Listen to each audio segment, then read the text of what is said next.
Bienvenidas, bienvenidos a otro capítulo de You Modelo, este podcast que ha sido diseñado para ofrecer a la comunidad universitaria y a la sociedad en lo general referentes en los diferentes ámbitos de la vida política, cultural, deportiva, académica, tecnológica, científica. Y el interés de este podcast es tener invitadas, invitados de un gran nivel que permitan escuchar historias de vida que nos sirvan de referentes a la sociedad y a la comunidad universitaria. En este caso, en este capítulo, es un capítulo muy particular porque tengo conmigo a dos de las 4 candidaturas a el gobierno del estado de Yucatán y que son personas que en sí mismas tienen ya una trayectoria, una serie de experiencias, un camino andado y que seguramente nos van a poder dejar muchísimo aprendizaje en este programa que vamos a llevar a cabo. La intención del programa es ese, escuchar propuestas, discutirlas, platicarlas en un sentido propositivo y que nos llevemos muchísima información, pero sobre todo que nos llevemos las historias de vida de quienes en este momento son 2 de las 4 candidaturas a el gobierno del estado. Hicimos una dinámica, hay una serie de reglas que cumplir porque, bueno, además las autoridades tanto del Instituto Electoral del Estado como del Instituto Nacional Electoral, pues respecto a tener algunos controles en el tiempo y algunas otras cosas que hemos cubierto con estos relojes y con estos cronómetros que manejarán de manera independiente. Y el formato es un formato libre, trataremos de conversar lo más que se pueda. Me disculpo desde un principio porque voy a tratar de ser bastante activo en la moderación y voy a estar tratando de platicarles y preguntarles algunas cosas, pero la intención es que la pasemos cómodos, la pasemos tranquilos y que de verdad le saquemos provecho a este formato, que además creo que es un formato innovador a nivel nacional para escuchar candidaturas de este nivel, ¿no?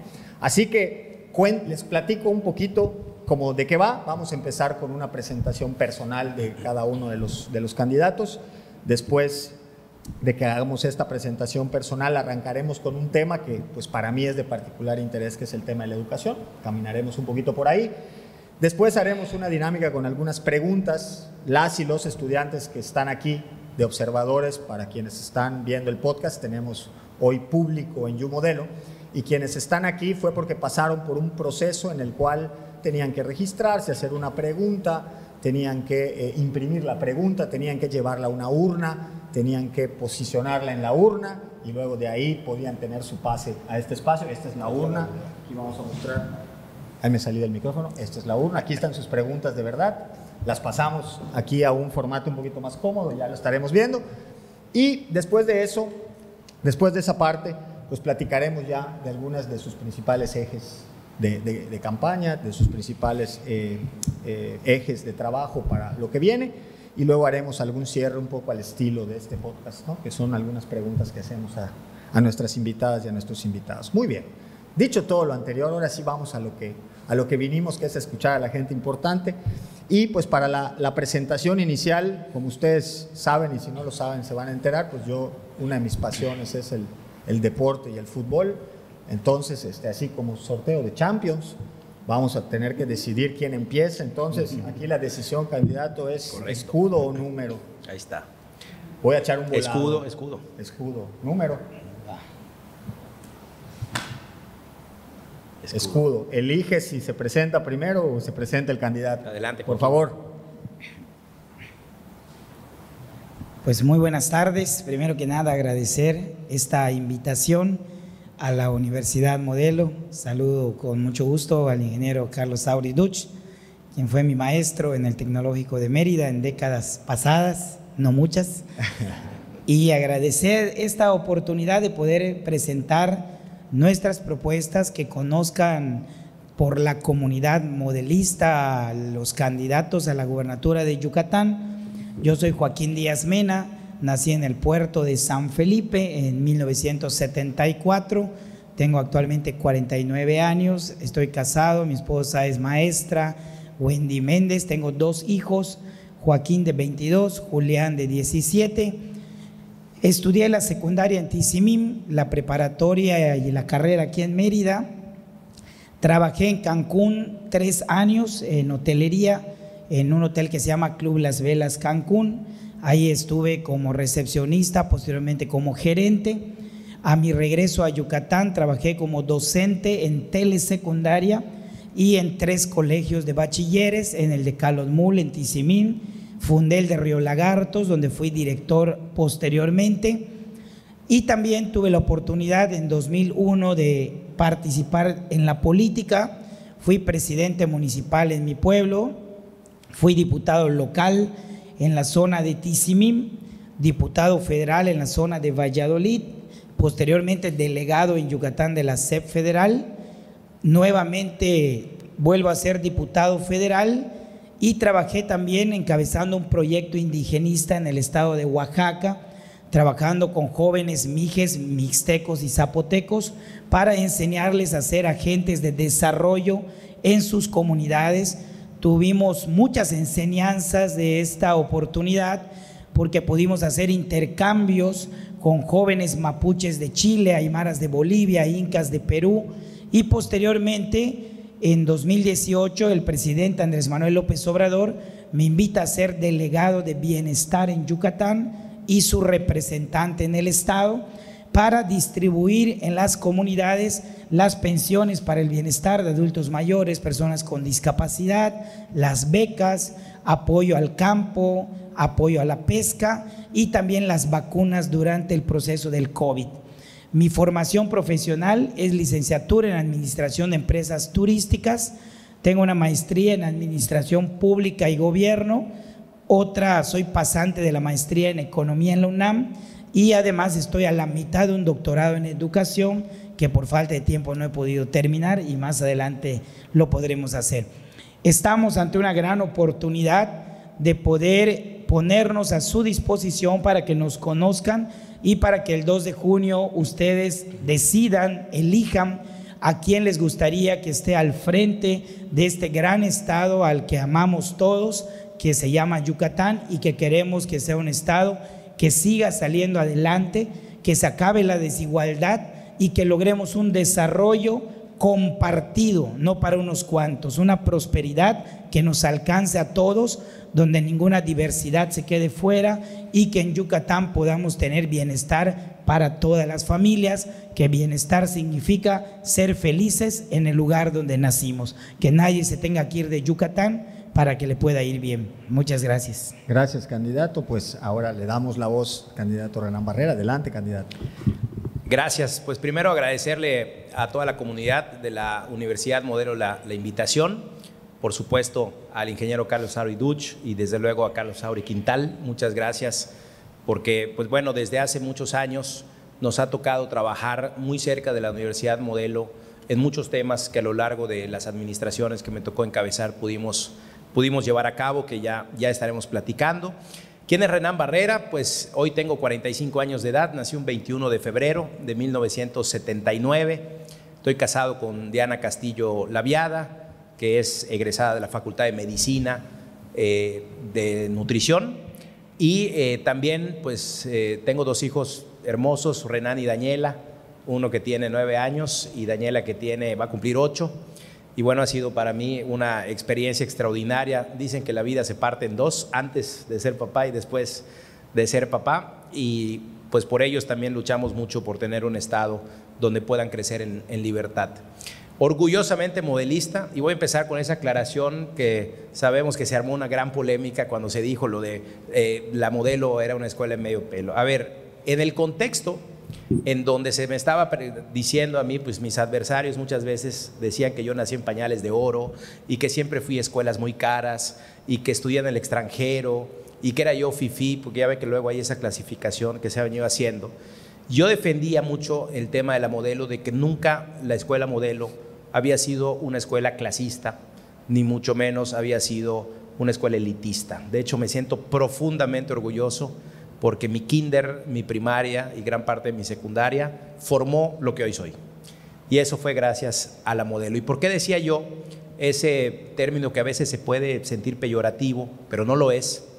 Es porque había en la Modelo, y a mí me tocó estudiar con gente de mucho dinero y con gente que necesitaba mucho apoyo económico para poder estudiar. Esa combinación que se tiene y que tuvimos nos formó y de la cual me siento profundamente orgulloso. Así que yo lo que decía era que la colegiatura no era cara, que era una escuela que estaba accesible para todas y para todos. Una vez hecho esa pequeña aclaración, mi primer recuerdo de haber agarrado un micrófono y hablar en público fue mi tercero de kinder.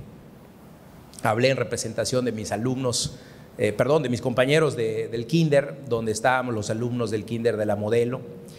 Mi segundo recuerdo fue cuando me tocó ser electo presidente de las Jornadas por la Paz y el Desarrollo de la Modelo, que fue la primera ocasión que la Modelo participó en este tipo de jornadas que organizaba la SEP. Ya desde ahí chiquito como que me gustaba hablar en público, participé en todos los festivales carnavalescos del Club Escuela Modelo, allá atrás, ¿no? En todos los bailes blanco y azul también.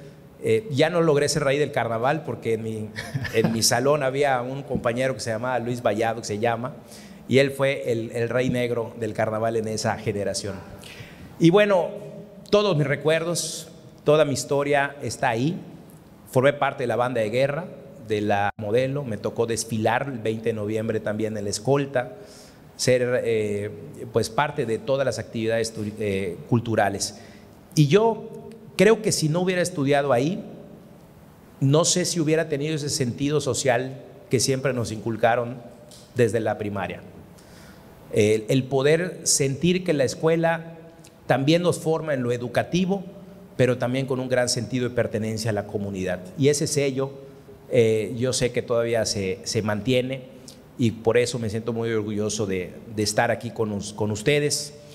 Desde luego, de ahí, pues también trabajé en empresas de la familia. Soy el único integrante de mi familia que ha estado en política. De hecho, entré a la política a pesar de mi familia porque me decían, no, es que eso es una cosa muy complicada. No querían que yo estudiara Derecho, porque para estudiar Derecho no tenías que tener corazón ni sentimientos, porque tenías que defender gente que era indefendible. En fin, yo me fui haciendo mi camino solo, precisamente por una empresa familiar. Es que pude conocer la política porque éramos proveedores de servicios de infraestructura para los eventos artísticos o eventos de gobierno.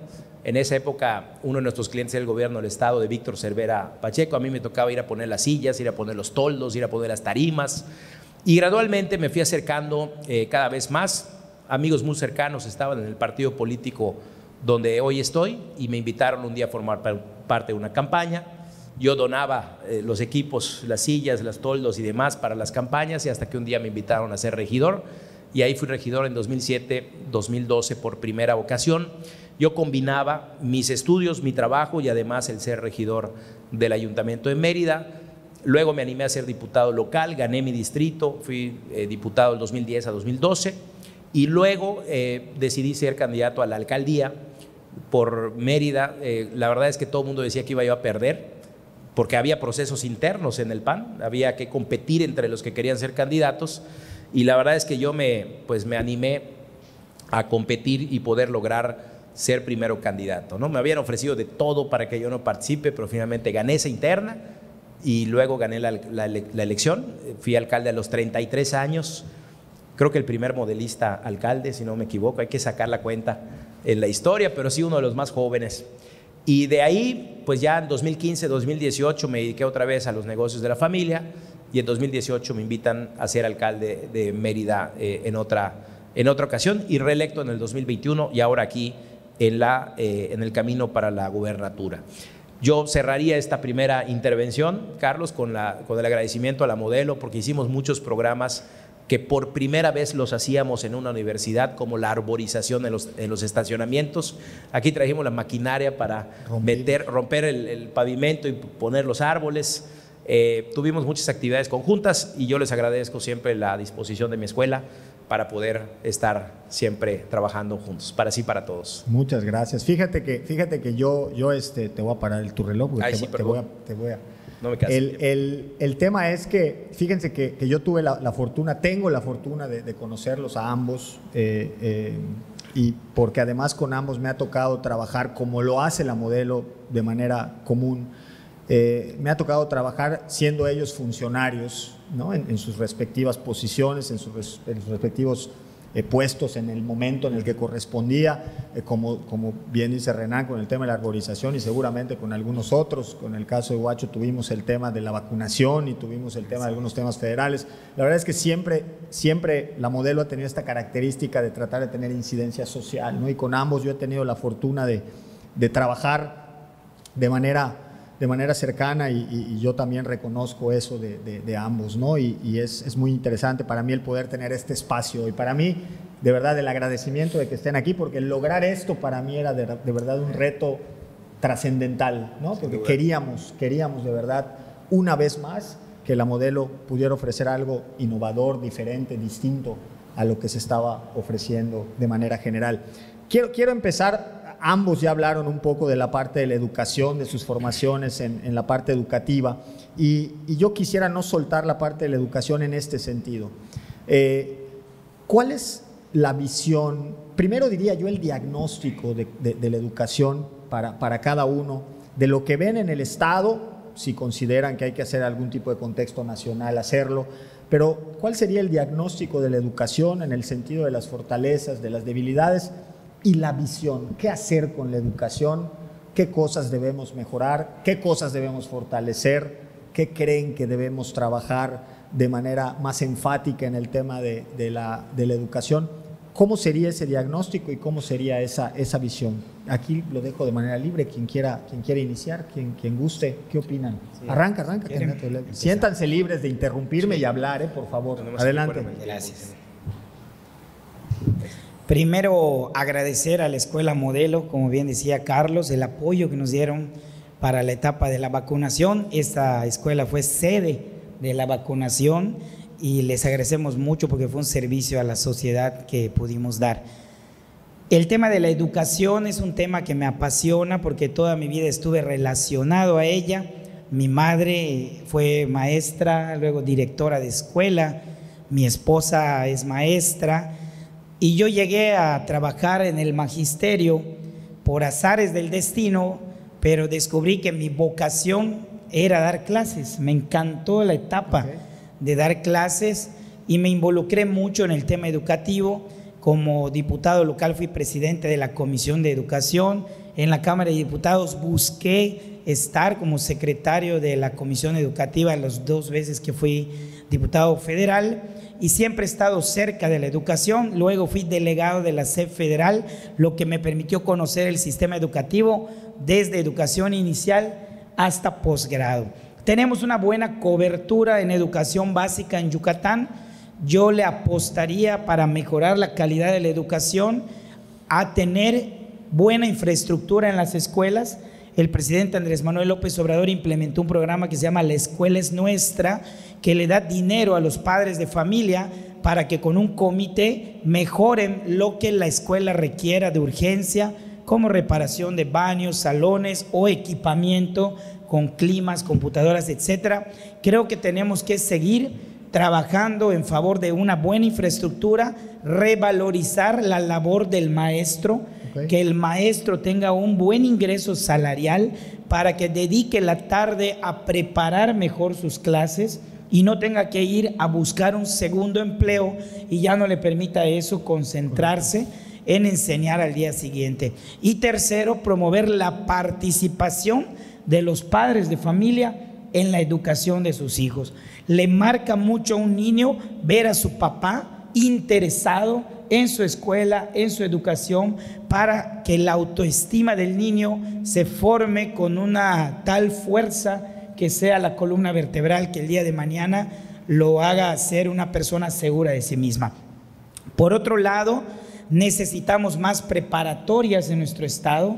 Creo que tenemos que aspirar al mismo número de secundarias, que logremos tener el mismo número de preparatorias. Hay zonas en Mérida como Ciudad Cauquel que han crecido tanto que ya no hay preparatorias para todos los jóvenes que allá viven y tienen que viajar hacia adentro de Mérida o hacia otros lugares para buscar una preparatoria. Nosotros queremos hacer mayor número de preparatorias. Y en el nivel superior nosotros planeamos abrir por lo menos 6 nuevas universidades en el interior del estado, para que los jóvenes de comunidades alejadas no tengan que viajar hasta la ciudad de Mérida. Planeamos abrir universidades en lugares como Canacim, Umam, Junucmá, una más en Progreso y en algunas otras ciudades donde por el número de alumnos se requiere invertir.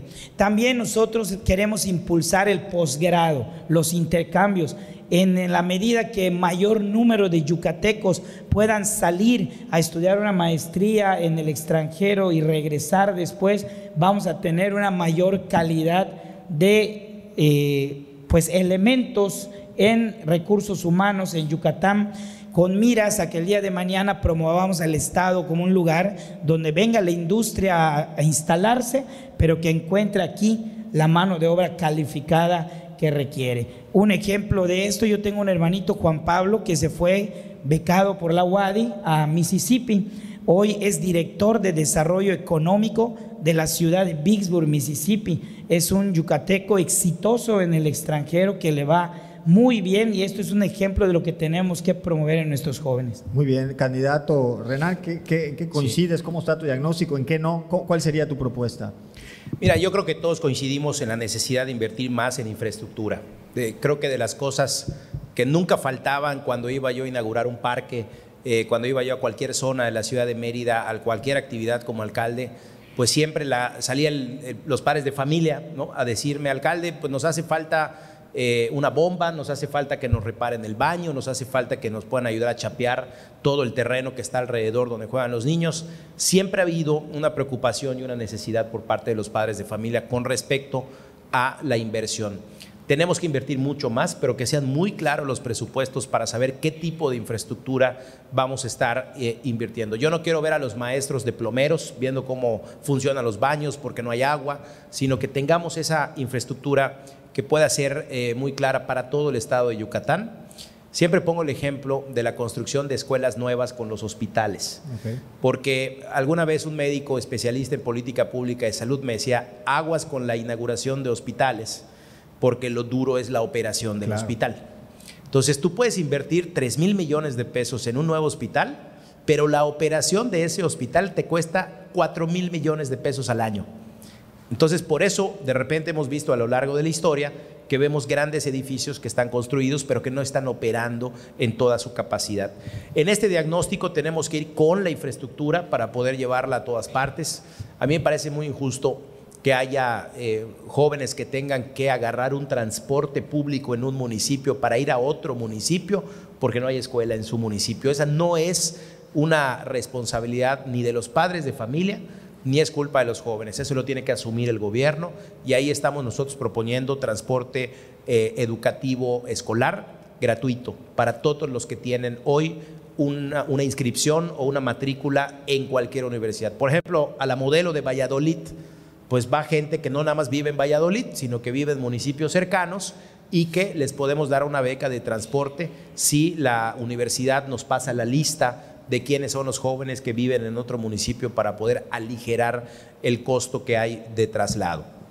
Desde luego, hay muchos municipios que nos solicitan la construcción de telebachilleratos, otras unidades educativas que comparten, ¿no? En la mañana son primaria o secundaria, y en la tarde son telebachillerato o preparatoria. Entonces, esa doble funcionalidad de la escuela termina por generar un conflicto al interior incluso de los administrativos y del personal médico, porque si se daña algo o se perdió algo, pues empieza a haber un debate entre ellos. Y desde luego la calidad de nuestros maestros.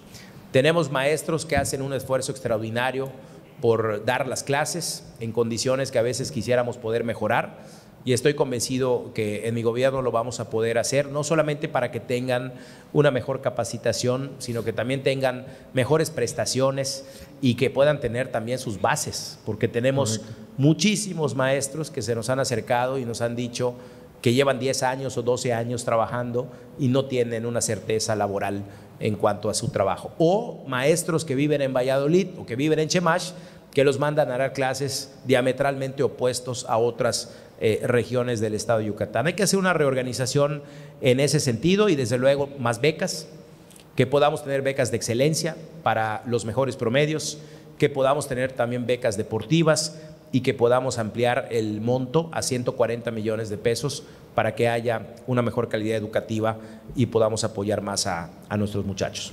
Muchas gracias. Fíjense que creo que coincidimos en muchos de los temas, con algunas estrategias un poco distintas. Yo quisiera platicar esto, ¿no? A veces tener en claro el qué, yo creo que es un buen avance, y luego vendría un poquito este cómo, ¿no? Yo creo que en la educación nos queda claro que para hacer todo esto que acaban de platicar, ¿no? Tenemos que pensar en cómo también tener recursos y cómo los gobiernos pueden hacer que la proporción del dinero a invertir en educación sea un poco mejor, y que además lo hagamos, esas inversiones las hagamos de manera mucho más estratégica y mucho más puntual, apelando a la cobertura, por supuesto, pero a la calidad, ¿no? Sí.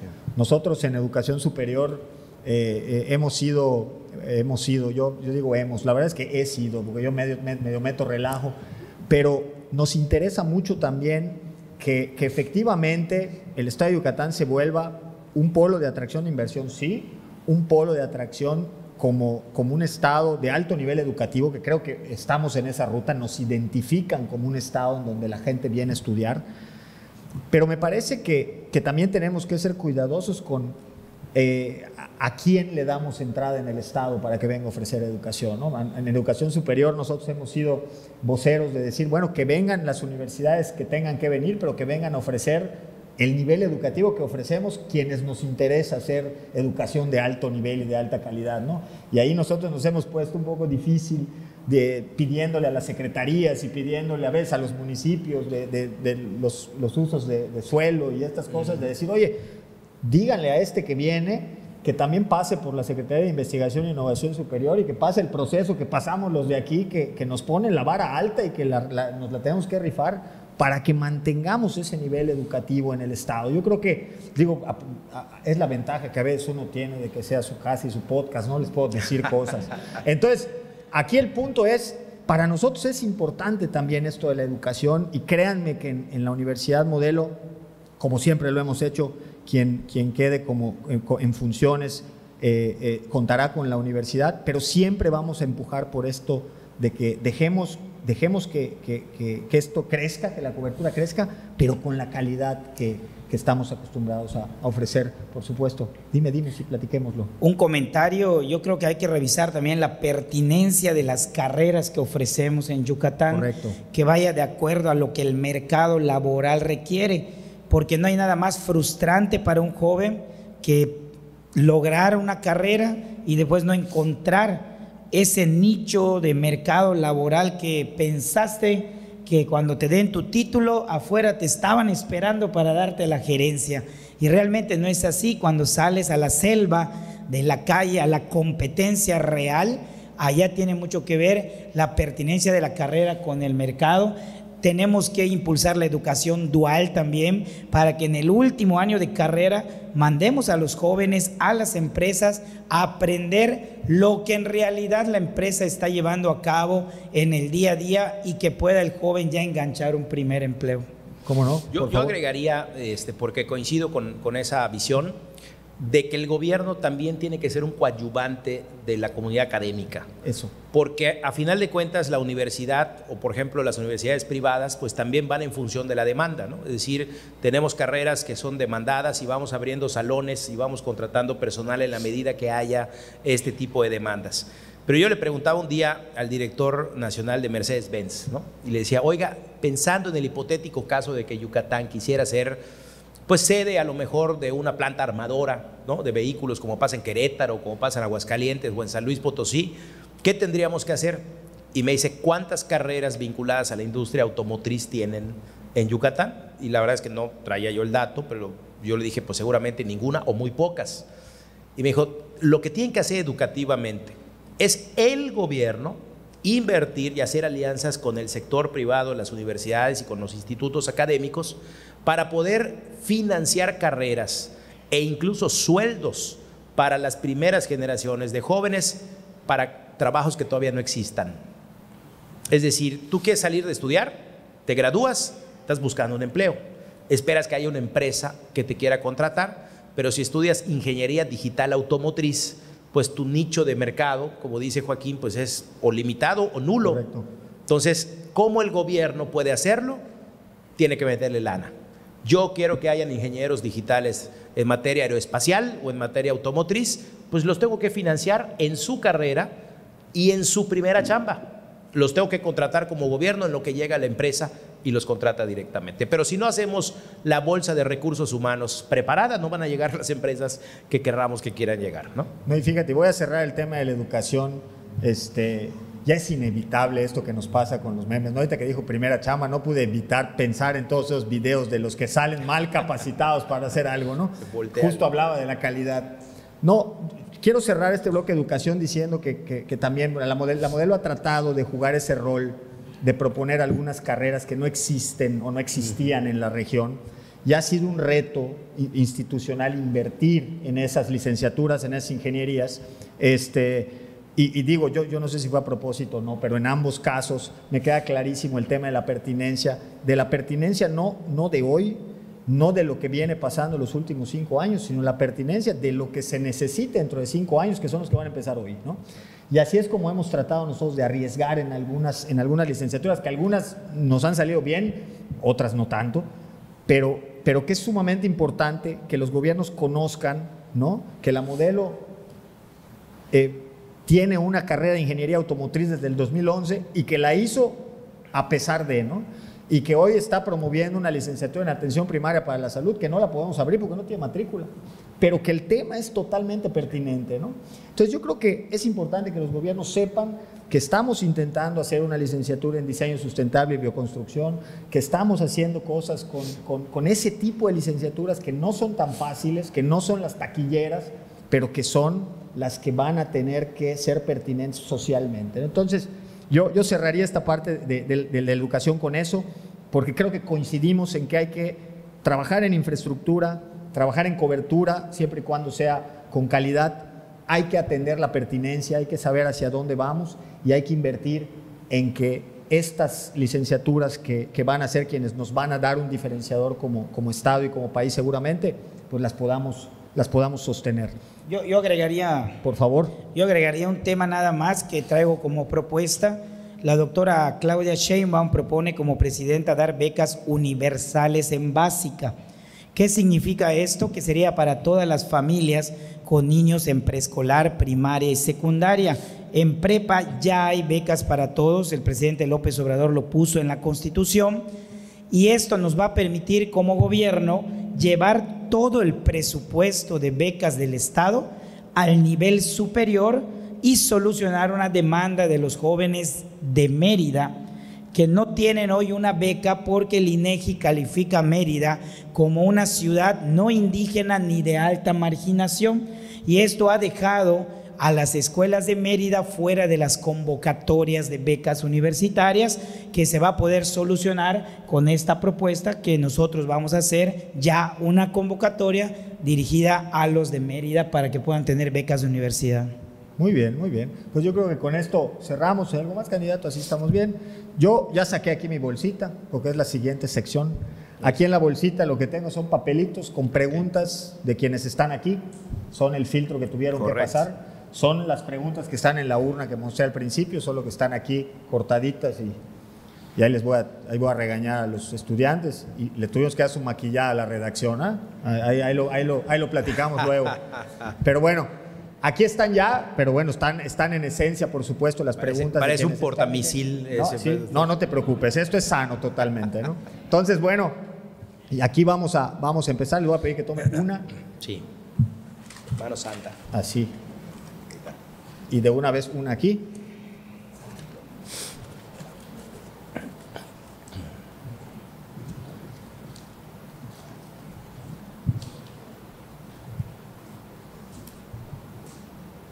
Muy bien, ya es mucho silencio para hacer un podcast. Tenemos que decir algo. Oye, yo nada más digo, para el tema anterior, antes que entremos a las preguntas, desde luego que me da mucho gusto. Activa tu tiempo. Perdón, ahí está. Está atento. Activa tu tiempo. Me pongo 2 minutos menos. Oye, no te preocupes, seguimos. El tema que mencionabas tú del esfuerzo que hace la universidad para abrir carreras que a lo mejor no son tan taquilleras, pero que son importantes. Es que ahí tiene que estar la alianza con el tema del gobierno, porque te puedo asegurar que si no hubieran abierto ustedes esa carrera, a lo mejor no tendríamos hoy la empresa que hace los conectores y los conductores de la BMW, porque todos los autos que se ensamblan en San Luis Potosí, los conectores se hacen en Mérida. Y para eso, pues seguramente necesitamos universidades que puedan exportar ese talento para ser contratado, ¿no? Correcto. Ahí, eso quería yo agregar. Magnífico. Paro mi tiempo. ¿Arrancamos? La pregunta. ¿Qué estrategias se podrían implementar para aprovechar el nearshoring en el Estado? Asimismo, ¿qué acciones o programas se podrían implementar para garantizar que todos los yucatecos tengan la oportunidad de participar en él? Por favor. Nosotros traemos un proyecto que se llama Renacimiento Maya, no desde el punto de vista de la palabra renacer, que sería empezar de cero, sino porque el Renacimiento se le conoce como la mejor época de la humanidad. Queremos que la mejor época para Yucatán sean los próximos 6, 12 o 18 años. El nearshoring es aprovechar lo cerca que tenemos el mercado más grande del mundo, que son los Estados Unidos, para que las empresas mundiales vean a Yucatán como ese lugar ideal para relocalizar sus empresas y aquí poder manufacturar o terminar de manufacturar ciertos productos dirigidos a Estados Unidos. ¿Qué proponemos en el proyecto Renacimiento Maya? Primero, unir el Tren Maya con el Transísmico y Puerto Progreso, lo más cercano al muelle, para poder aspirar a competir con el Canal de Panamá en cuanto a envío de mercancías de aquí hasta el continente asiático.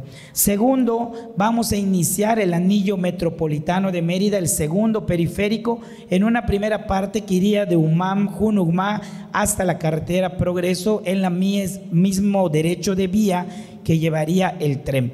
Tercero, hacer parques industriales en el interior del estado, empezando por Junucmá y Umam, con gas natural y todos los servicios que el gobierno pueda proporcionar para que empresas internacionales vengan a ponerse a nuestro estado, lo cual ayudaría a ofrecer mejores empleos, mejor pagados, que es lo que le da bienestar a los ciudadanos. Y número 4, la modernización del puerto de altura de Progreso a más de 14 metros de profundidad para que puedan venir barcos de más de 60,000 toneladas llamados Panamax y cruceros más grandes. ¿Qué hacer para que los yucatecos podamos tener acceso a aprovechar este desarrollo que estamos planteando para Yucatán? Hacer sinergia entre el empresariado de Yucatán con las empresas que invitemos a venir al estado, porque tampoco se trata de traer cualquier tipo de inversión.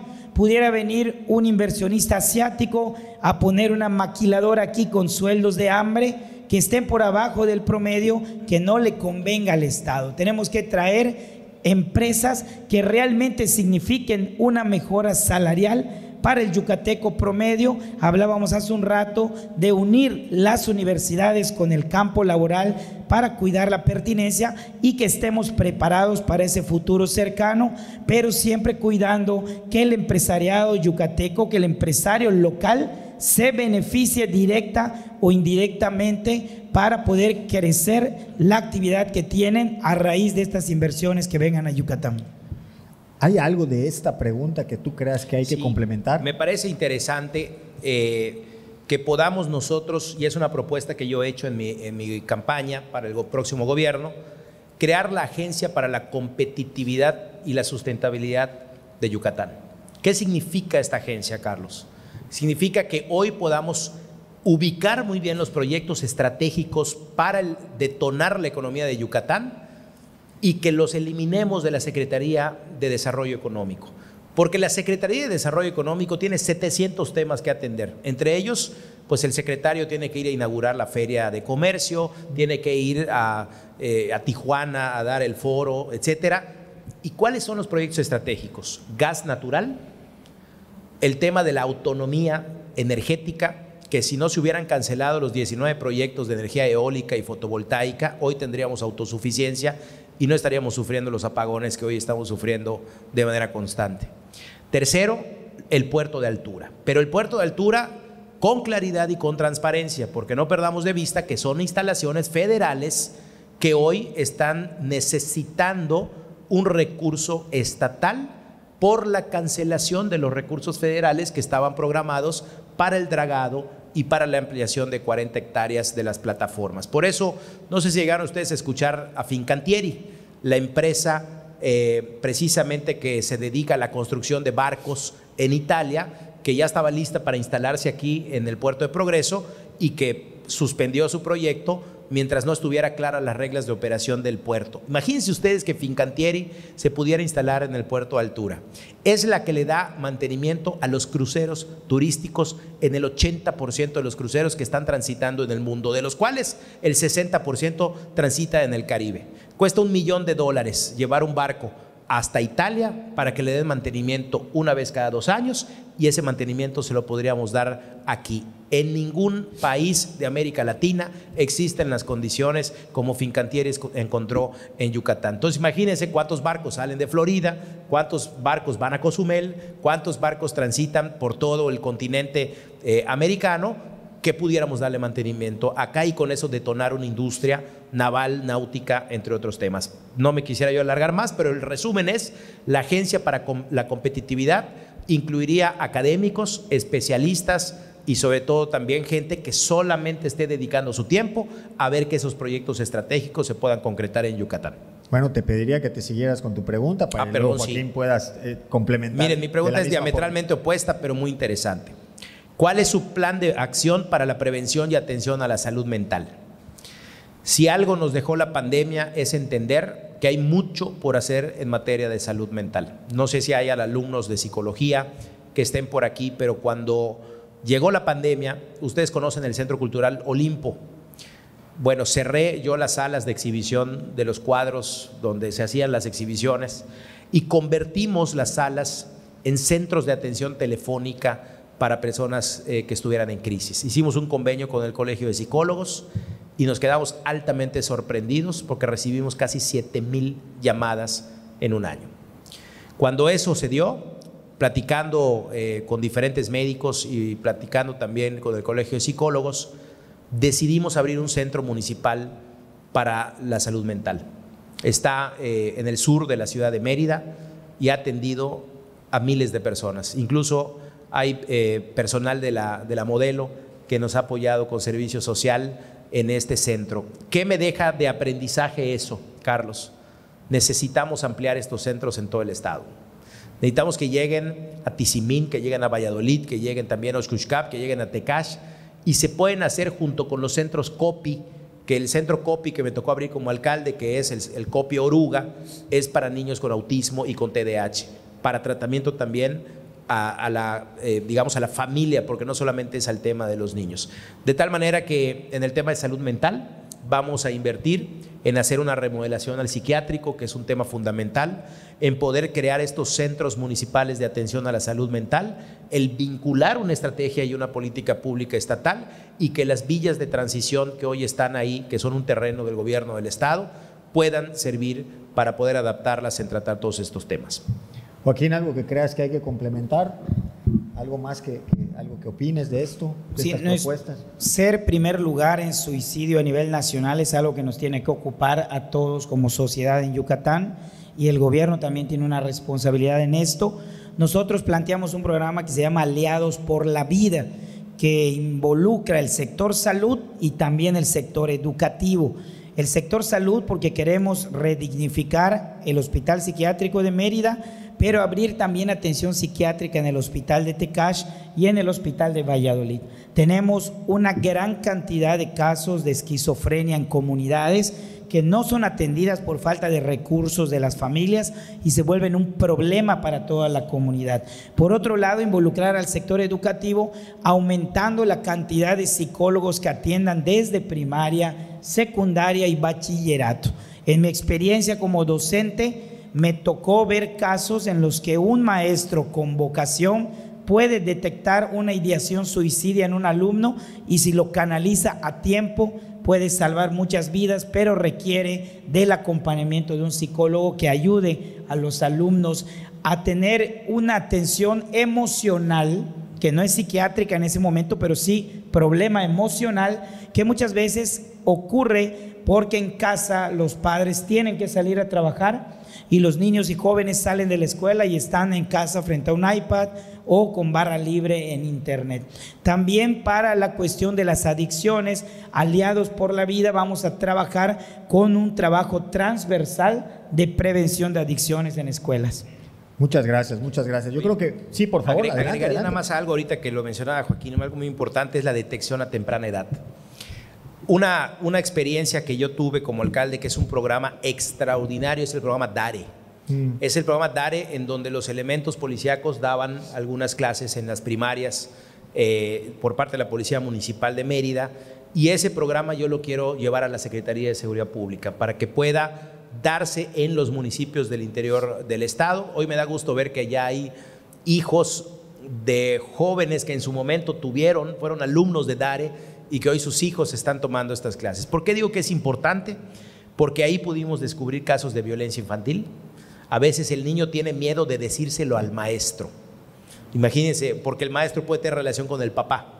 Entonces, hay muchos casos que descubrimos de violencia infantil, de maltrato, de violencia familiar, que a través del DARE pudimos tomar cartas del asunto y poder canalizar y ayudar a muchos niños en esa etapa. Entonces, este programa lo elevaría yo a un programa estatal y las escuelas de tiempo completo. Creo que en la medida que podamos presupuestalmente darle alternativas a los muchachos, vamos a poder tener jóvenes ocupados en deporte, en artes y por supuesto en lo que quieran hacer. Yo fui becado por el programa de Rotary International para estudiar un año en Nebraska. Ahí yo llegaba a la escuela a las 7:30 de la mañana y salía a las 5:30 de la tarde. Hacía fútbol americano, tomaba clases de música, tenía clases de pintura, tenía yo que tomar mis clases académicas y llegabas a tu casa literal para hacer tu tarea y dormir, porque no hay tiempo para otra cosa ni energía. Entonces, las escuelas de tiempo completo es algo que yo quiero hacer también como gobernador. Joaquín, ¿alguna cosa más? ¿Seguimos? Bien, vamos bien, yo creo que vamos muy bien. Miren, en esta siguiente parte, pues yo soy alguien que le gusta esto de imaginar escenarios, ¿no? Entonces aquí voy a poner un escenario hipotético, imaginario, pero creo que va a servir muy bien para el ejercicio que quiero hacer. Pensemos que algo cambió y resulta que ahora en México, en el estado de Yucatán, se asigna quién es el gobernador. Y resulta que me asignaron a mí.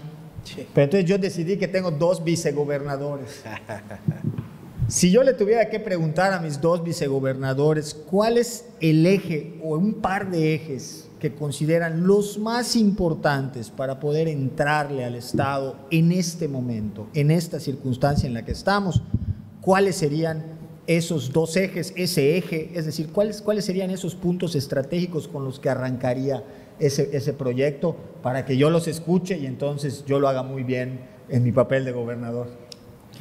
Yo te entregaría mi proyecto completo. Claro. Y si tuviera yo que pedirte, porque soy flojo, leer qué capítulo es el que tengo que leer primero. Lo esencial es acabar o disminuir al máximo las desigualdades. Okay. Y para acabar las desigualdades tienes que generar bienestar para las familias, y el bienestar para las familias no es solo que tengan para comer y vestir, sino que tengan garantizado su derecho a acceso a una buena educación, a una buena atención a la salud de calidad y un empleo mejor pagado, que es lo que le da bienestar a las familias. Le voy a poner, ya le puse su tiempo, no te preocupes, yo tengo la chafa, Muy bien. ¿Qué piensas? Pues en ese mundo hipotético tuyo, yo sería rector de la Universidad Modelo. Ahí está. No, no es cierto. Por supuesto que seguridad y salud. ¿Por qué seguridad y salud? Porque un estado sin seguridad, todo lo demás truena. Podemos hablar de cuántas ideas podamos imaginarnos, pero si no estamos seguros de que nuestros hijos puedan regresar vivos a nuestra casa cuando salgan a jugar, pues me parece que eso es algo que rompe cualquier convivencia en un estado. Y la seguridad para un estado es tan importante como la salud para una familia. Es el equivalente. Si en una familia algún integrante tiene cáncer, esa familia quiebra, esa familia entra en una espiral de destrucción tremenda, no solamente anímica, emocional, sino hasta laboral.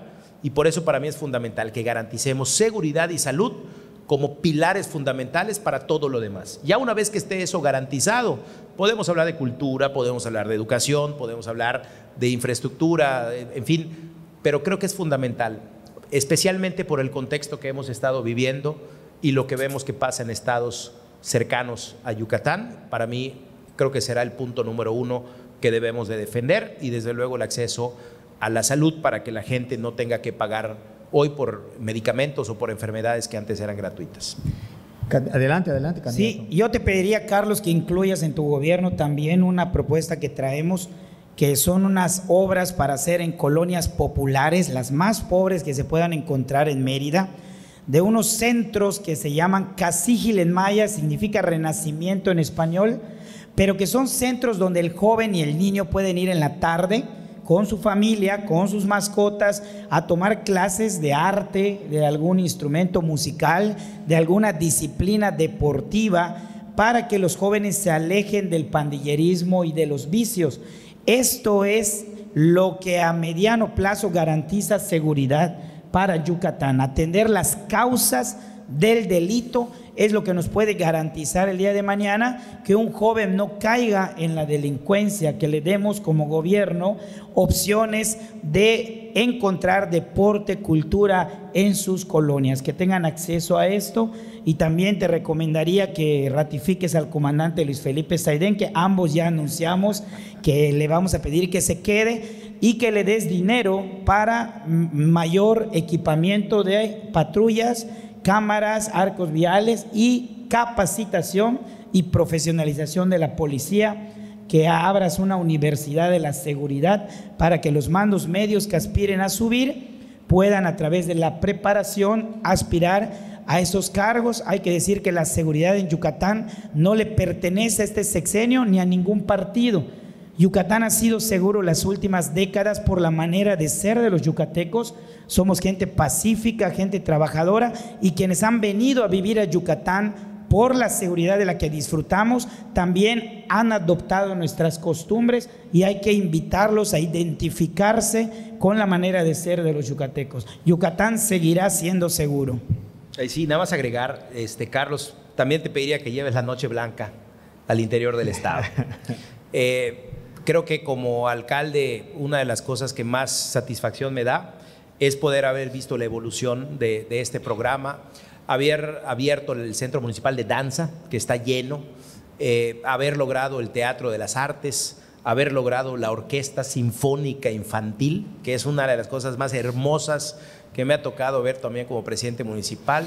Fomentar que en el sur de la ciudad de Mérida, que tenemos el Centro Municipal de las Artes, que podamos también darle esa experiencia a todos los municipios del interior del estado. Los chavos, cuando vas al interior del estado, te dicen, pues es que queremos que aquí nos traten como Mérida, ¿no? Que podamos tener ese tipo de oportunidades, que nos traigan la Noche Blanca. Así que te voy a encargar que, mientras yo me hago cargo de la Universidad Modelo, tú lleves esos programas. No, todavía vi que hay mucha friega eso de ser gobernador, ahí se los dejo a ustedes y yo me quedo aquí un ratito más, ya luego conversamos. Correcto. A ver cómo nos va, pero bueno, cuenten con la colaboración como siempre. La verdad es que la intención de hacer este formato era esto, ¿no? Que pudiéramos conversar de manera mucho más libre, más constructiva estos temas, porque creo que coincidimos en algunos, quizá con estrategias diferentes, pero coincidimos en muchas cosas que tenemos. Esto de lo del comandante, la verdad es que ya nos tardamos, tuvimos que haberlo clonado antes, ya nos tardamos. No, yo creo que sí hay que aprender, ¿no? de lo que se ha hecho, y seguramente trabajar en lo social, que creo que gran parte de por qué Yucatán es Yucatán y Mérida es Mérida tiene que ver con eso, con que somos, no es una casualidad que seamos de los estados, o el estado incluso con mayor participación social en procesos electorales, por ejemplo, ¿no? O sea, no es una casualidad, es parte de todo esto que estamos hablando. Yucatán es seguro, sí, en mucho por la labor que se hace desde la Secretaría, pero seguramente también en mucho desde cómo nos cuidamos entre nosotros. Fíjate que aquí en la universidad, algo que nos dice mucha gente que viene de fuera cuando nos conoce y cuando sus hijas, sus hijos van a estudiar, las madres, los padres de familia, una pregunta muy común que nos hacen a nosotros o nos dicen, oigan, pero no hay reja. Aquí a la Modelo cualquiera se mete. Sí. Y les decimos, pues sí, cualquiera se mete. Pero ¿y cómo se cuidan? Y decimos, nos cuidamos entre nosotras y entre nosotros, porque así funcionamos y hemos funcionado durante muchos años.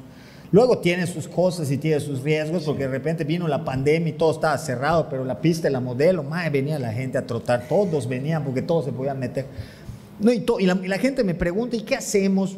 Pues digo, mientras realmente sea una convivencia armónica y mientras podamos abonar a la sociedad con esos espacios y con estas ideas, pues qué maravilla, ¿no? Entonces yo creo que en esas estamos.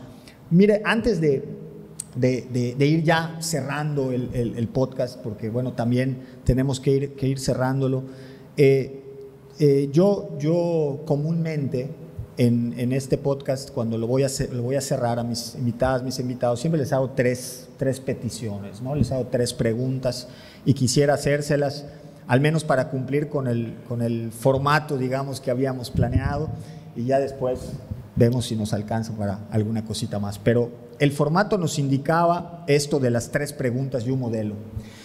Y las 3 preguntas son estas. Yo siempre les pido que me digan primero, que me cuenten alguna anécdota, algún hecho, alguna situación, algún caso, algo de su vida, algo que les haya pasado que crean que no han contado públicamente. Algo que crean, no necesito una nota de 8 columnas, necesito algo anecdótico que crean que les ha pasado y que públicamente no lo han compartido, y puede ser desde lo más sencillo, desde una cosita muy pequeña, ¿no? Oye, fíjate que el otro día me dijeron, me pasó, me tropecé o no llegué, lo que haya sido, a todos nos pasan cosas todos los días. Algo que crean que es una anécdota que no han compartido y que en You Modelo quisieran compartir. ¿Alguien ya tiene alguna que quisiera decirnos? Joaquín, ¿qué se te ocurre? Habría que pensarla. Mira, se te ocurre algo? Yo creo que de las experiencias de niño que más me impactaron fue, a lo mejor algunos recordarán ese caso. Mi papá trabajaba como proveedor de industria avícola y industria ganadera y porcícola, ¿no? Tenía un depósito veterinario, era distribuidor de Pfizer, y pues ese era su giro empresarial. Él fue presidente de Rotarios por ahí del 91 más o menos, y recuerdo muy bien cuando él se iba a un torneo de pesca y se quemó una granja en la madrugada, y le hablaron para que vaya a ver las condiciones de la granja, y canceló él irse a ese torneo de pesca. El barco en el que iba a partir se llamaba el Highball, y que fue un barco que nunca regresó, ¿no? Y desaparecieron todos los que habían ido en esa tripulación, y a mí me impactó mucho porque yo recuerdo, habré tenido 7 años, 8 años más o menos, acaba de cumplir creo que 30 años el tema del Highball, o 40 años, algo así. Y yo vi la desesperación de mis papás, ¿no? Buscando, yendo al puerto, a la capitanía de puerto, yendo a los medios nacionales, buscando el apoyo de la Guardia Costera de Estados Unidos también para hacer pues un rescate de un barco que nunca apareció. Pero si me preguntas qué me impactó, eso es pues prácticamente saber que todavía todo papá, pues gracias a que una granja se quemó, ¿no? Entonces lo que pareciera tragedia a veces también son oportunidades. Muy bien. Joaquín, ¿alguna anécdota? Algo que creas que no sabe la gente y que te gustaría compartir. Pues algo que me marcó, me impactó de niño.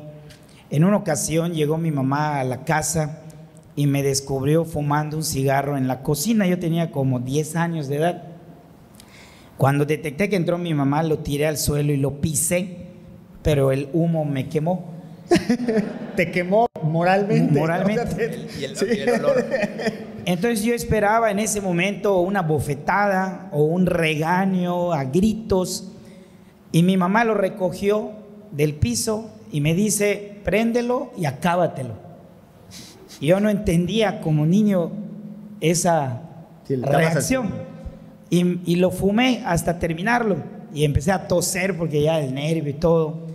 Y cuando acabé, mi mamá me dijo, tu abuelo murió por culpa del cigarro, y hoy, a partir de hoy, lo bueno o malo que hagas, tú lo vas a disfrutar o tú lo vas a lamentar. Yo solo voy a decir, pobre mi hijo, fue un borracho, pobre mi hijo, cayó en la droga, pero es tu responsabilidad.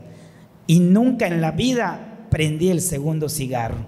No fumo, gracias a esa anécdota que me marcó para siempre. Y creo que he intentado ahora con mis hijos siempre inculcarles algo parecido. Les digo, es tu responsabilidad, es tu decisión decir no a algo que sabes que es malo para tu salud.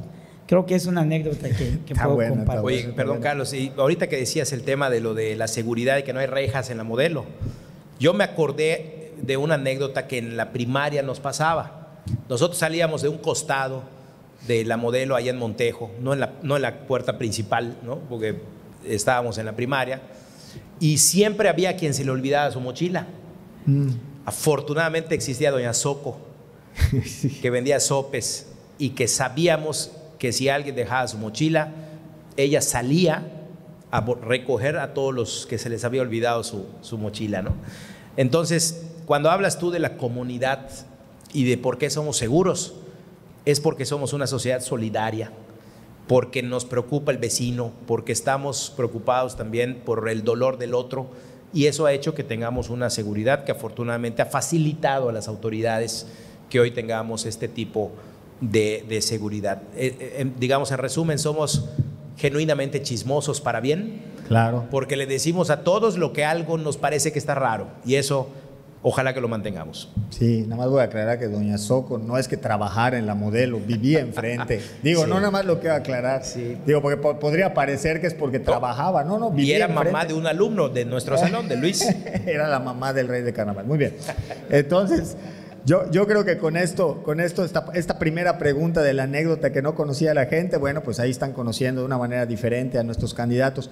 La segunda solicitud que siempre hago es que ya que conocieron este espacio, ya que estuvieron aquí a un rato y ya que les conté de qué se trata este espacio de You Modelo, si ustedes tuvieran que recomendarme a quién invitar, quién sería un gran invitado, una gran invitada a este podcast, piensen en cualquier ámbito, quién para ustedes sería un personaje que debería estar en You Modelo. No voy a presumirles, pero les voy a contar, por ejemplo, pues que ya estuvo Katia Chazarreta, que es la primera astronauta mexicana que estuvo, ya estuvo Henry Martín, que pues acaba de renovar su contrato y es orgullosamente yucateco, ya estuvo Lola Cortés, que es una actriz reconocida de teatro musical, ya estuvieron algunos tecnólogos, ¿no? de muy alto nivel del mundo del emprendimiento, entonces, del mundo de la academia también.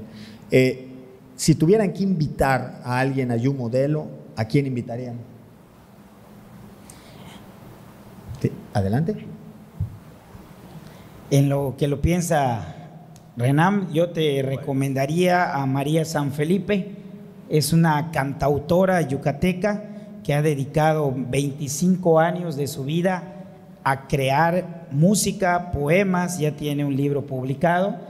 Ha encontrado, como la mayoría de la comunidad artística de Yucatán, muchas trabas, muchas dificultades para poder expresar su arte en nuestro estado, y se ha aventado a irse a la Ciudad de México a tocar puertas, a buscar suerte allá, lo cual está encontrando y está promoviendo lo que hace. Estoy muy orgulloso de que sea mi hermana y yo te la recomendaría para que los jóvenes de Mérida, de Yucatán, conozcan sus letras, que son muy profundas, y que gracias a un poema que subió a TikTok que se llama Cobarde de Mierda, tuvo más de 2 millones de vistas.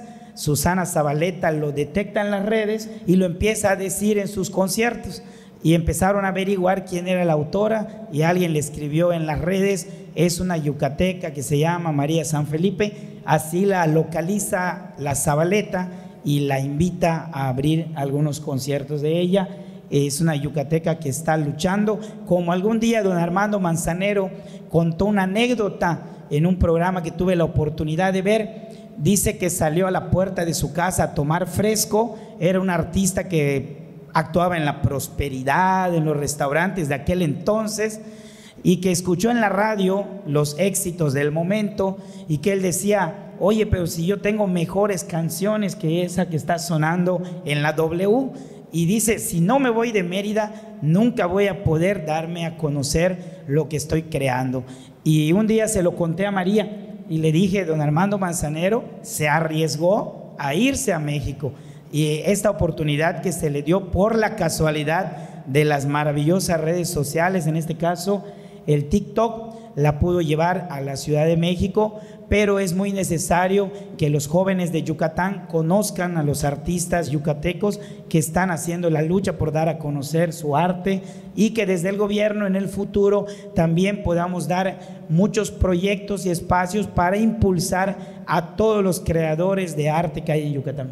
Bien, invitaremos a María, que además es amiga de la institución y ha compartido con nosotros. Renan. Sí, claro, y además muy talentosa, le mandamos un saludo. Me tocó ahí darle muchos espacios también en el ayuntamiento cuando así nos lo solicitaban. Y yo creo que en el tema artístico también, cuando destaca alguien a nivel nacional e internacional, pues es desde luego un orgullo, nada más que nadie los apoyó para llegar a hacer eso, ¿no? Por eso Correcto. tienen ese talento. Cecilio Pereira, por ejemplo, se me hace un extraordinario guitarrista talentosísimo que ha estado incluso por Europa, que es un ejemplo y que lo debemos de celebrar. Como hay un dicho que dice que nadie es profeta en su tierra, tenemos que hacer que sí lo sean. Y desde luego en el ámbito periodístico a Carlos Lore de Mola, que yo creo que es uno de los periodistas que ha tenido más influencia a nivel internacional y que es orgullosamente pues yucateco, y pues son dos grandes talentos que estoy seguro que estarán en esta mesa en algún momento. Muy bien. Antes de hacerles la última pregunta que comúnmente hago, que la hago para el cierre, pues les voy a dar un tiempo, pues quizá para agotar la bolsa y en su momento también para agotarlo para el tiempo que sea necesario, para que de manera libre puedan ustedes usar ese tiempo para dar el mensaje que consideren que deban dar utilizando YouModelo. Digo, el tiempo es una referencia, pueden agotarlo o no, pero quisiera que se sintieran en la libertad de dar el mensaje que consideren que deben dar a la comunidad universitaria. Digo a la comunidad universitaria porque este podcast así nace como un espacio desde la universidad para la comunidad universitaria, particularmente la modelista. Efectivamente, hoy en redes sociales, tener un podcast, de repente uno se sorprende, ¿no?, de qué es lo que puede pasar si uno de tus invitados sube un pedacito de tu podcast a su página, ¿no? Y entonces las cosas cambian y los escenarios cambian, como ha pasado con este podcast, ¿no? Entonces, antes de hacerles la última pregunta, que me parece que es como la gran esencia de YouModelo, pues me gustaría darles un espacio libre, un espacio abierto para que den el mensaje que ustedes consideren dar. Insisto, el tiempo es de referencia, lo que quisiera es que se sintieran en la tranquilidad y libertad de dar el mensaje que consideren que deben dar de manera libre a la comunidad que ve YouModelo. Así que si ustedes me dicen si elige cada quien o lo volvemos a hacer como en la Champions. Lo rifamos. ¿Número o escudo? Escudo. Elige si arrancas o elige el candidato. Está cargado el escudo. Que arranque, Renan. Ya lo ves. Bueno, adelante. Sí, gracias. Pues yo solamente agradecerte, Carlos, la oportunidad de estar aquí. Creo que es un ejercicio muy interesante que hay que replicar. La pluralidad de la universidad siempre debe ser ese espacio donde se puedan dar las ideas respetando, ¿no?, a cada quien en su ámbito de competencia, respetando no pensar igual, ¿no? Porque por algo yo siempre he dicho que la unidad no es sinónimo de uniformidad. Es decir, podemos estar unidos para luchar por los mismos objetivos, aunque pensemos de manera diferente. Y yo creo que la política es eso, es el arte de construir precisamente entre los que no piensan igual. Y por otro lado, pues nada más agradecerles siempre a todos los que a través de todos esos años en la Modelo, pues tuve la oportunidad de tener muchas experiencias. Recuerdo con mucho cariño a don Menalio, a don Luis Brito Pinzón, a don Ariel Avilés, a mucha gente que de alguna manera influyó en que podamos tener una infancia sana. Me he topado con muchos compañeros de mi salón. Hoy tenemos un chat donde estamos todos los que estudiamos desde el primero de kinder de manera junta. Uno es sacerdote, ¿no? Otro está en la Facultad de Antropología, y a lo largo de esta campaña me he podido reencontrar con muchos compañeros que son los que más aprecio, los que me ayudaron a hacer mi teatro de títeres, que fue mi primer trabajo que yo tuve, el poder dar shows de títeres. Luego fui contratado por Titeradas, por don Wilber Herrera, a los 9 años, pero sin la Modelo tal vez no hubiera sido el niño extrovertido y socialmente responsable que hoy soy y que me permite estar acá. Así que, pues gracias a la Modelo, como siempre, por haberme dado todas las herramientas para la vida que escogí. Muchas gracias. Por favor, Joaquín. Gracias. Pues agradecer, Carlos, igualmente la invitación, agradecer a Renan por compartir la mesa y a todos ustedes, a los jóvenes, a los que nos vean posteriormente en el podcast, a todos los modelistas, pues mi reconocimiento total a esta gran universidad y reconocer también toda esa responsabilidad social que la Modelo ha demostrado en todo momento en favor de los yucatecos. Al ingeniero Carlos Sauri Duch, con mi reconocimiento y mi admiración de toda la vida como mi maestro que fue. Y a los jóvenes de la Modelo, pues decirles, el 2 de junio Yucatán va a decidir quién va a gobernar este estado. Hoy les puedo decir que yo no planeé entrar a la política.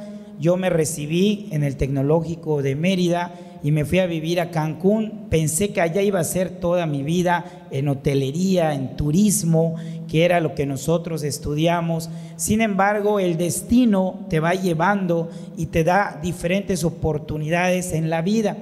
Un ejemplo de las oportunidades, y por lo cual yo siempre le digo a los jóvenes que se preparen un poquito más de lo que se prepara el promedio, para que cuando salgan a la calle puedan destacar más allá del promedio.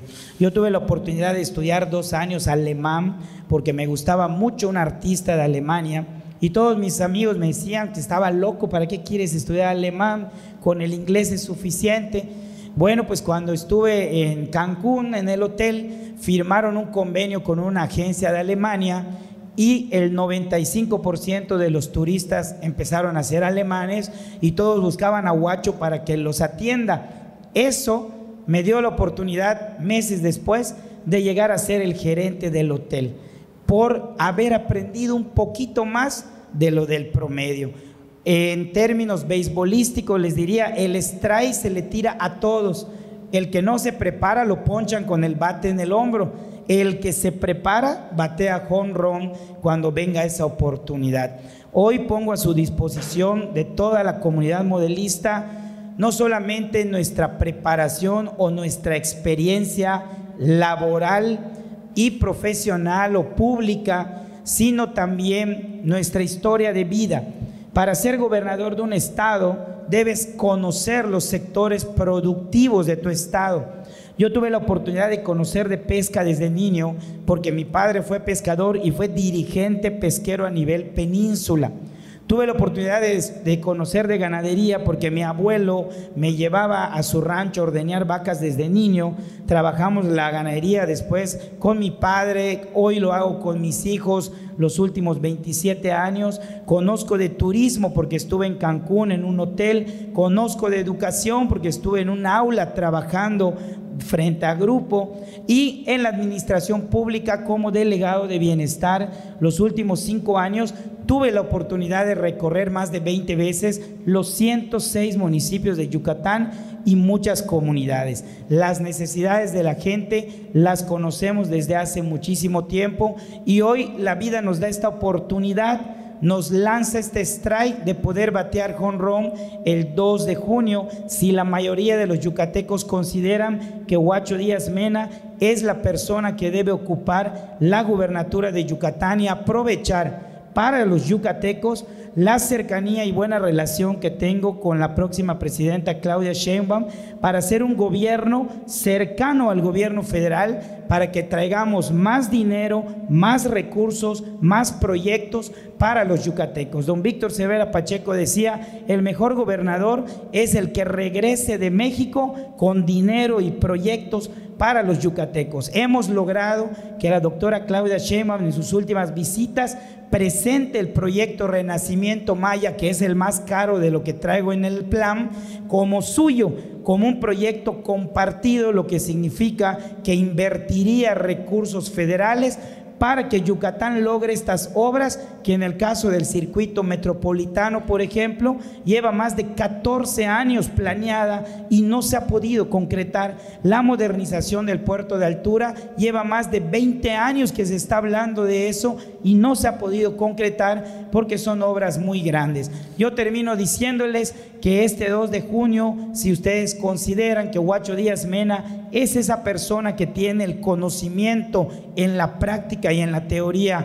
de lo que necesita Yucatán, voten por Morena, Partido Verde y PT, para que yo sea un gobernador que haga historia como alguien que le cumplió a los yucatecos, disminuyendo la desigualdad y generando bienestar para todas y todos. Muy bien, pues yo les agradezco a ambos, y antes de hacer esa última pregunta que está pendiente, yo para cerrar primero quiero de entrada aclarar, poder decirles que pues la invitación se hizo a las 4 candidaturas.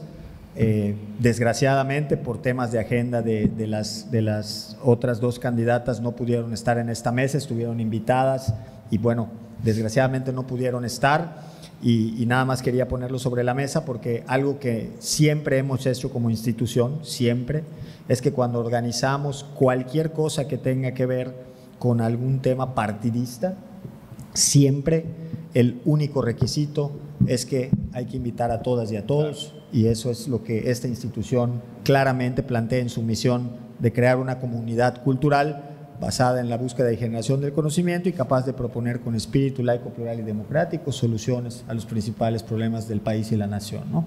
Que esa es parte de la misión de la Universidad Modelo. La otra es agradecerles de verdad. Gracias, Renan, gracias, Joaquín. Gracias, Carlos. Era un tema, ¿no? Cuando yo dije esto hace un tiempecito, la gente me dijeron, no, Carlos, manches, un podcast, todos, y menos ellos. Yo dije, bueno, no, sí se puede.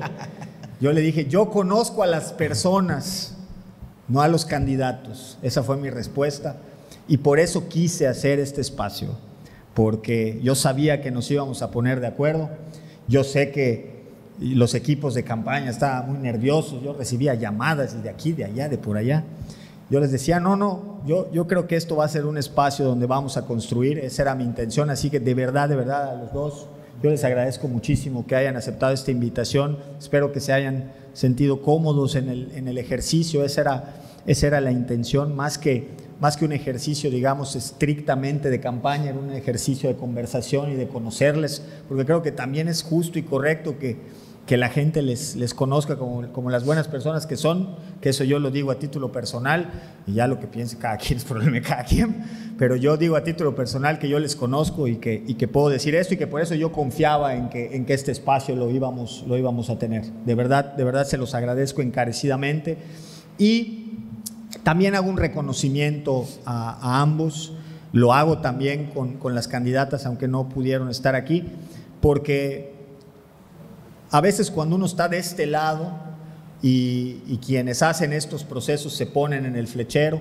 pues a veces está fácil decir todo lo que sale mal y criticar y seguro así lo hizo, ¿no? Y seguro pasó esto y seguro pasó lo otro, pero es bien difícil cuando a uno le toca estar del lado del que tiene que decidir, ¿no? Del que tiene que tomar decisiones, del que se tiene que exponer, del que se tiene que plantear el confrontar, el enfrentar todo lo que se necesita, en este caso, para una campaña, para un Estado, y déjenme lo digo así, y además un Estado particularmente, creo yo, difícil, por lo que tenemos que cuidar, ¿no? Y yo les hago este reconocimiento porque para mí es muy importante que sigamos teniendo política de altura en este Estado, independientemente de los resultados del 2 de junio. Yo confío en la sociedad yucateca y confío en que los yucatecos saldremos a dar nuestra opinión, como lo hemos hecho en las últimas jornadas electorales, siendo referencia a nivel nacional de representatividad electoral, y se tomará una decisión, y quienes estemos alrededor de esa decisión, pues yo les pediría que se sumaran, siempre vigilantes, siempre exigentes, siempre cuestionadores, cuestionadoras, pero no olvidándonos que estamos en un estado y en una ciudad que creo que tenemos muchos privilegios en comparación a otros, ¿no? Entonces, el agradecimiento es un espacio que nosotros hemos disfrutado, al menos yo lo he disfrutado muchísimo. Y la última pregunta que siempre les pido a mis invitadas y a mis invitados, se las voy a decir y luego voy a hablar un poco para que la piensen, porque siempre les pido, este programa se llama You Modelo, este podcast se llama You Modelo, y yo siempre les pido a mis invitadas y a mis invitados que cierren diciéndome en qué se consideran un modelo a seguir.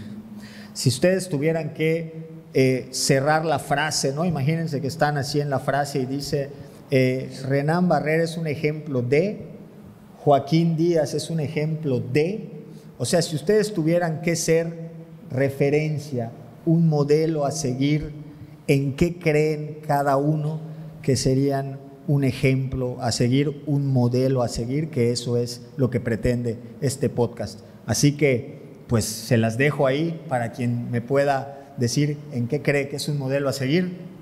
¿Qué piensan? Yo en una palabra te lo diría: persistencia. Persistencia. Entonces, un poco la frase de este lado sería: Joaquín Mena, un modelo a seguir en la persistencia, en ser persistente. Renán. Yo creo que en las convicciones. Convicciones. Porque la política es una carrera con obstáculos que a veces te va llevando por diferentes caminos y que de alguna manera, cuando tus convicciones son firmes, pues no importa el ventarrón que venga enfrente, te mantienes firme. Pues este fue un capítulo más de You Modelo, un capítulo especial, un capítulo al cual le tendré particular cariño por lo que significa. A las y los estudiantes que nos acompañaron hoy y que hicieron el esfuerzo para poder estar aquí, porque sé que hubo que hacer un proceso. Gracias. Para poder acompañarnos, a los directivos y a los docentes que nos acompañan, a los equipos de campaña que sé que los estresé mucho en estos días. Gracias de verdad por acompañarnos y por haber permitido que esto se dé. Y este capítulo de You Modelo será, yo creo, un capítulo memorable por haber planteado un precedente de una manera distinta de hacer que las candidaturas a un gobierno del Estado puedan intervenir, compartir proyectos, compartir ideas, contrastar formas de ser, contrastar proyectos, pero siempre en pos del bienestar de un solo Estado y de una sola sociedad. Nos despedimos, este fue un capítulo más de You Modelo, cada quien a su cámara y decimos adiós, nos vamos, candidatos, gracias. Viva la Universidad Modelo. Arriba. Hasta luego. Hurra, hurra.